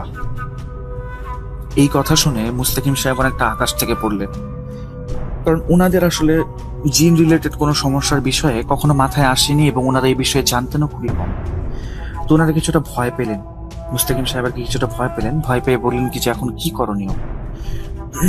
উনি বললেন কি যে, আমি একজন হুজুরকে চিনি, আমি ইউটিউবে ওনার ভিডিও দেখেছি এবং যথেষ্ট ক্রেডিবিলিটি আছে ওনার কাজগুলির, আপনি একবার ওনাকে দেখাতে পারেন। তো এই বলে ডাক্তার চলে গেলেন। সেদিন রাতের বেলা মুস্তাকিম সাহেব বাড়ি ফিরে ওনার ওয়াইফকে এবং বাকি বাচ্চারা যারা ছিল সাথে, তাদেরকে সবকিছু জানালেন। জানানোর পরে সেদিনের মতো সবাই ঘুমানোর প্রস্তুতি নিচ্ছে। আশরাফ সাহেবের রুমের জানালার উপরে তখন কিরকম জানি একটা সাউন্ড হচ্ছিল, মানে ঘ্যারের মধ্যে যদি কেউ হাত দিয়ে ঘ্যারটাকে একেবারে হাত দিয়ে মুচড়ে দুমড়ে ফেলে, ওরকম একটা সাউন্ড। তো উনি ঘর থেকে বেরোলেন, বেরিয়ে গিয়ে দেখলেন যে ওনার ছাদে, ওনার রুমের উপরে যে ছাদটা আছে, সেই ছাদের সাথে একটা গাছ আছে, সেই গাছে একটা পাখির বাসা ছিল। সেই পাখির বাসা থেকে মহিলা ড্রেসে ওনার ভাই ইসমাইল সাহেব পাখির ডিমগুলি ধরে একদম হাত দিয়ে মুচড়ে ফেলছে এবং ডিমগুলো নিচে ফেলে দিচ্ছে। এরপরে যে জীবিত পাখিগুলি ছিল, সেই পাখিগুলোর একটার পর একটা ধরে ধরে পাখিগুলির ধর থেকে একবারে গলা আলাদা করে দিচ্ছে। তো এই দৃশ্য দেখে উনি জোরে একটা চিৎকার দেন। চিৎকার দিয়ে ওনার বাবার রুমে চলে যান। রুমে গিয়ে সব ঘটনা জানিয়ে বলেন কি যে, আব্বু, এবার আমাদের ওনার বন্ধুর সাথে যোগাযোগ করাটা খুবই দরকার। এরকম মান সম্মানের কথা চিন্তা করে যদি আমরা বসে থাকি, তাহলে ভাইয়ের অবস্থা দিন দিন খারাপ থেকে খারাপতর হতে থাকবে। সুতরাং আমরা আর এভাবে বসে থাকতে পারবো না, আমাদেরকে এবার একটা স্টেপ নিতেই হবে। তো ওনার আব্বু বললেন কি যে, আরেকটা হুজুরের সন্ধান পেয়েছে, ওনাকে আগে দেখিয়ে নি। যথারীতি 2 দিন পরে সেই হুজুরটাকে আনা হলো। মাঝখানে উনি অনেক ঘটনাই বলেছিলেন আশরাফ সাহেব, কিন্তু আমি যদি সেই সবগুলো ঘটনা বলতে যাই, আসলে ঘটনাটা অনেক লম্বা হয়ে যাবে। সেই কারণে আমি ঘটনাটা ফাস্ট ফরওয়ার্ড করছি এবং কিছু জিনিস আমি স্কিপ করে যাচ্ছি আসলে মাঝখানে কিছু দিনের ঘটনাগুলি। তো হুজুরটা যখন আসলেন, উনি ওনার একজন মুরিদ নিয়ে এসেছিলেন এবং উনি ঘরে উনি বাই দ্য ওয়ে হুজুরটা এসেছিলেন একটা প্রাডো গাড়িতে করে, ভালোই টাকা পয়সা ছিল ওনার। উনি ওনার মুরিদের সাথে করে এসেছিলেন, 2 জন মুরিদ। তো উনি বললেন ভেতরে যাওয়ার আগে যে, আমার ফিস দিতে হবে 50,000 টাকা। তো মুস্তাকিম সাহেব বললেন কি যে, ভাই, টাকা যত লাগে নিয়ে নেন, কিন্তু আমার ছেলেটাকে ভালো করে দেন। তো হুজুর কি করলেন, ভেতরে গেলেন। মুস্তাকিম সাহেব ওনাকে ভেতরে নিয়ে এলেন। ইসমাইল ভাইয়ের রুমে যখন উনি গেলেন হুজুর, তখন উনি বসে বসে ওনার একটা বই বের করলেন এবং বই থেকে কিছু আয়াত পড়তে লাগলেন। এবং এই আয়াত পড়া শুনে হঠাৎ করে দেখা গেল কি যে, ইসমাইল সাহেব ঘুম থেকে উঠলেন। দিনের বেলা ছিল তখন, বিকাল বেলা। ঘুম থেকে উঠে ওয়াশরুমে চলে গেলেন। ওয়াশরুম থেকে উনি কোনো অবস্থাতেই বের হন না। যদি কেউ ডাকে, উনি বলেন কি, আমি বের হবো, একটু পরে বের হবো। দরজা ভাঙার কথা বলে উনি বলেন কি, দরজা ভাঙার ভুলও যেন করা না হয়। এরকম করতে করতে আস্তে আস্তে মাগরিবের আজান হয়ে গেল। মাগরিবের আজান হওয়ার পরে উনি ঘর থেকে বের হলেন, কিন্তু ঘর থেকে বের ওই ঘর না, আসলে ওয়াশরুম থেকে বের হলেন। ওয়াশরুম থেকে উনি বের হলেন একেবারে মহিলার বেশভূষা নিয়ে। এবং উনি কি করলেন, হুজুর যখন আয়াত পড়া শুরু করলেন তখন উনি আয়াতের মানে বিটে বিটে ডান্স করা স্টার্ট করলেন। এমন ভাবে ডান্স করছেন যে ওনার আসলে কোনো কিছুই হচ্ছে না। এবং উনি সেই হুজুরকে বলছিলেন কি যে দেখ, তোর আয়াতের এই ক্ষমতা, তোর কোনো ক্ষমতাই নাই, তুই কিচ্ছু করতে পারবি না আমার। তখন সেই হুজুরকে হুজুর আসলে মুস্তাকিম সাহেব এবং পরিবারের বাকি সকলকে রুম থেকে বেরিয়ে চলে যেতে বললেন। ওনারা বাইরে যাওয়ার 5 মিনিট পরে হুজুর বেরিয়ে এলেন রুম থেকে, হুজুরের মুরিদ আর কি, হুজুর বের হন নাই তখন, হুজুরের মুরিদ রুম থেকে বেরিয়ে এলেন। বেরিয়ে এসে বললেন কি যে আপনারা একটু ভেতরে আসেন, হুজুর আপনাদেরকে ডাকছেন। ওনারা রুমের ভেতরে ঢুকে দেখেন যে ইসমাইল সাহেব বিছানার এক কোণে বসে বসে হাসছেন হুজুরের দিকে তাকিয়ে। হুজুরকে দেখে তো ওনারা সম্পূর্ণ অবাক, কারণ হুজুরের চেহারাতে 5 আঙ্গুলের ডান গালে 5 আঙ্গুলের মানে ছাপ বসে আছে। বোঝা যাচ্ছে যে ওনাকে খুব সজোরে চড় মারা হয়েছে, একদম কালো হয়ে গেছে। তো হুজুর বললেন কি, ঘর থেকে বেরিয়ে গেলেন আর বললেন কি আমার দ্বারা সম্ভব না, আমি চলে যাচ্ছি। উনি যখন ওনার গাড়ির কাছে গেলেন তখন মুস্তাকিম সাহেব জিজ্ঞেস করলেন যে হুজুর আমার ছেলের সমস্যাটা কি। উনি কিছু বললেন না। উনি কিছু না বলে বললেন কি যে ভাইজান আপনার বিকাশ অ্যাকাউন্ট বা হচ্ছে আপনার কোনো ব্যাংক অ্যাকাউন্টের স্টেটমেন্টটা যদি আমাকে দিতেন। তারপরে উনি বললেন কি যে, মুস্তাকিম সাহেব বললেন যে কেন দিব। পরে উনি বললেন কি যে আমার তো 50,000 টাকা আপনার কাছে চেয়েছিলাম, কিন্তু এই যে 15,000 টাকা যে অ্যাডভান্স নিয়েছিলাম না, ওই অ্যাডভান্সের টাকাটা ফেরত দিতাম। তো মুস্তাকিম সাহেব বুঝতে পারলেন যে আসলে ওনার দ্বারা কোনো কিছু আর সম্ভব না। তারপরে হচ্ছে উনি সেই ডাক্তার, যে ডাক্তার ওনাকে এরকম কথা বলেছিল যে ভাইয়ের উপরে জিনের আসর থাকতে পারে, ওনার সাথে আবার কথা বলার পরে উনি এবার আরেকজন মৌলবীর ঠিকানা দিলেন, যার বাসা খুব বেশি দূরে ছিল না। সেই মৌলবী সাহেব যখন আসলেন, উনি ভেতরে যখন গেলেন রুমের ভেতরে, ঠিক একই কাহিনী। উনি আবার ডান্স করা শুরু করেছেন এবং কোনোভাবেই মানছেন না। এবং একটা সময় উনি কি করলেন, মৌলবী সাহেবের গলা টিপে ধরলেন। তো সবাই ওনাকে ছাড়ানোর চেষ্টা করলেন, আর অবশেষে ছাড়ানোর পরে উনি হচ্ছে ওনার আম্মুকে বলছেন যে বুশরা, তোর হাজবেন্ডকে মানা করে দে। এরকম আলতু ফালতু হুজুর আর কতদিন আনবি, যাদের নিজেদের ইমানের কোনো ঠিক নাই। এরকম যদি আর 1-2 জন আনোস, তাহলে তোর ছেলেকেও হারাবি, সম্পূর্ণ পরিবারকেও হারাবি। তোর জামাইকে সাবধান করে দে বুশরা। এই কথা বলে উনি সেদিনের মতো ঘুমিয়ে গেলেন। উনি ঘুমানোর পরে যখন হুজুর বাহিরে আসছিলেন, তখন হুজুর মুস্তাকিম সাহেবকে নতুন একটি ঘটনা জানালেন যে ভাইজান আপনার ছেলের উপর আসলে জিন আছে, সেটা ঠিক আছে, কিন্তু এই জিনটা নিজে থেকে আসেনি, এটা একটা কালো জাদু। তো উনি তখন মানে কিছুটা অবাক যে কালো জাদু এটা আবার কিরকম জিনিস। আমরা তো কোনো সময় আমাদের পরিবার বা বংশগত দিক দিয়ে এই সমস্ত জিনিসের কোনো তাল্লুক তো ছিল না। কালো জাদু জিনিস এটা আমাদের সাথে কেন হবে বা কেই বা করবে। তো এই কথা শোনার পরে আশরাফ সাহেব ওনার বাবাকে বলেন যে আব্বু এনাফ, এখন আমাদের ওনার বন্ধুর সাথে মানে ভাইয়ের বন্ধুদের সাথে কথা বলা জরুরি। তো ইসমাইল সাহেবের একজন বন্ধু ছিলেন, ওনার বন্ধুর নাম ছিল ফারহান। ফারহান ভাইকে উনি হচ্ছে সেদিন ফোন করলেন। ফোন করার পরে ফারহান ভাই বললেন কি যে, ফারহান ভাইকে উনি সবকিছু জানার পরে ফারহান ভাই বললেন কি যে ও কি এখনো এরকম করে সন্ধ্যার পরে মেয়ে হয়ে যায়। এই কথা শুনে তো আশরাফুল ভাই পুরো অবাক যে এটা কি বলেন, আমার ভাই সন্ধ্যার সময় মেয়ে হয়ে যায়, এটা উনি কিভাবে জানেন। এরপরে হচ্ছে ফারহান ভাই বললেন কি যে তুমি আমার বাসায় আসো, তোমার সাথে সব কথা বলছি। আশরাফুল ভাই যখন ওনার বাসায় গেলেন, তখন ফারহান ভাই বললেন কি যে আমরা যখন এই খাগড়াছড়ি রাঙামাটি এলাকাতে যাই, সেদিন একটা পাহাড় অঞ্চলের দিকে আমরা বারবিকিউ করবো বলে ঠিক করেছিলাম, এবং বারবিকিউ করার সময় সেখানকার এলাকার লোকজন এসে বলছিলেন কি যে ভাই আপনারা এখানে আগুন ধরিয়েন না, এই জায়গাটা হচ্ছে জিনদের জায়গা, এখানে আগুন ধরাবেন না। এই কথা শুনে তোমার ভাই ইসমাইল মানে কিছুটা হুঙ্কার দিয়ে উঠে বলে যে হ্যাঁ এখানে কিসের জিনের সমস্যা, এগুলো কিচ্ছু না, বিজ্ঞানের যুগে আপনারা এই সমস্ত জিনিসকে মানে বাড়তি অ্যাটেনশন দিচ্ছেন, এতে কি হচ্ছে আমাদের সমাজের ক্ষতি হচ্ছে, বা যে কোনো সমস্যাকে আমরা জিনের সমস্যা বলে চালিয়ে দিচ্ছি, ভয় ক্রিয়েট করার চেষ্টা করছে। মোটামুটি অনেকটা ঝগড়াঝাটির বিষয় হয়ে যায়। তারপরে এলাকার লোকজন বললেন কি, সেই স্থানীয়রা বললেন কি যে তুমি এক কাজ করো, আগামীকালকে আমাদের এখানে একজন পীর সাহেব আছেন, ওনার কাছে চলো, তারপরে তুমি সব প্রমাণ পাবে। ইসমাইল ভাইয়ের বন্ধুরা ওনাকে অনেক জোরাজোরি করলেন যে থাক, দরকার নাই, চলো আমরা এখান থেকে চলে যাই, আর ওনাদের ওখানে যাওয়ার কালকে দরকার নেই আমাদের। কিন্তু ইসমাইল ভাই তো হচ্ছে নাসুরবান্ধ, উনি বলেন কি যে না, আমি প্রমাণ করে দিব এরকম জিন বলতে আসলে কিছু নাই। পরদিন সকালবেলা স্থানীয় লোকজনের সাথে উনি হচ্ছে সেই পীর সাহেবের কাছে গেলেন এবং সেখানে একই লেকচার দেওয়া শুরু করলেন। যখন আর্গুমেন্টটা কিছুটা হিটেড হয়ে যায় তখন উনি পীর সাহেবকে কিছুটা তুই তো করেই বলেন যে তোর জিন নিয়ে তুই থাক, আমরা আমাদের মতো থাকি, বিজ্ঞানের যুগে জিনের কথা বলতেছিস, তোর তো আসলে মানে সাহস কম না, বা তুই এতটা কুসংস্কারাচ্ছন্ন কিভাবে হতে পারিস, এরকম করে কিছুটা চার্জ করে কথাবার্তা বলেন। এবং উনি যখন চলে আসছিলেন সেই পীর সাহেব বললেন কি যে তুই তো আমাকে এই কথাগুলো বলে গেলি, দেখিস তোর পরিণতি কি হয়। এরপরে এই কথাগুলো শুনে ফারহান মুস্তাকি মানে এই কথাগুলো শুনে আসলে আশরাফুল ভাই অনেক অবাক হয়ে যান যে ফারহান ভাই এত কিছু জানতেন, আমাদেরকে কেন জানালেন না। উনি ফারহান ভাইকে যখন এই প্রশ্নটা করেন, ফারহান ভাই বলেন কি যে আমি তো ভেবেছিলাম যে ওর সবকিছু ঠিক হয়ে গেছে, যেহেতু হচ্ছে ও নিয়মিত অফিস করছে আর আমাদের সাথে নিয়মিত কথাবার্তা হচ্ছে, তো আমরা ভেবেছিলাম সবকিছু ঠিক হয়ে গেছে, এই কারণে আর পরিবারকে কিছু জানানো হয় নাই। ওনাদেরও আসলে এই বিষয়ে কোনো দোষ ছিল না, কারণ হচ্ছে ওনারা তো দেখতেই পাচ্ছিলেন যে ইসমাইল ভাই স্বাভাবিকভাবে অফিস করছেন। গেল উনি বাসায় এসে সবকিছু হচ্ছে ওনার মা বাবাকে জানানোর পরে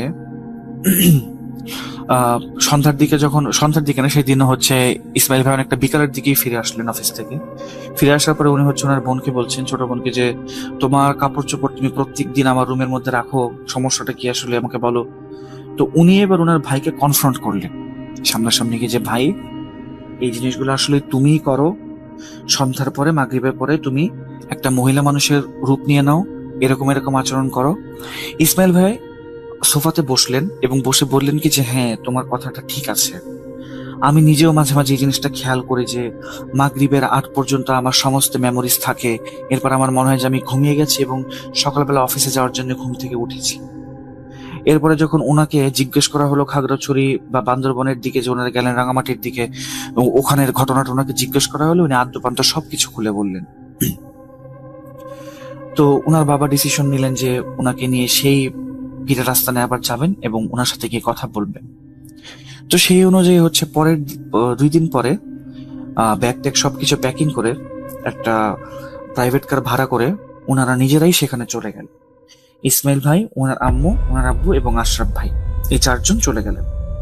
তো ওখানে যেতে যেতে প্রায় মানে রাতই হয়ে যায়, রাত্রেবেলা সকাল হয়ে যায়, ওনার রাতে রওনা দিয়েছিল, সকাল হয়ে যায়। তো এর মাঝখানে হচ্ছে ডাক্তারের মানে ঘুমের ইনজেকশন দিয়ে ওনাকে অচেতন করে রাখা হয়েছিল ইসমাইল ভাইকে, যেন উনি কোনো কিছু বুঝতে না পারেন। তো ওখানে নিয়ে যাওয়ার পরে একটা হোটেলে ওঠেন ওনারা।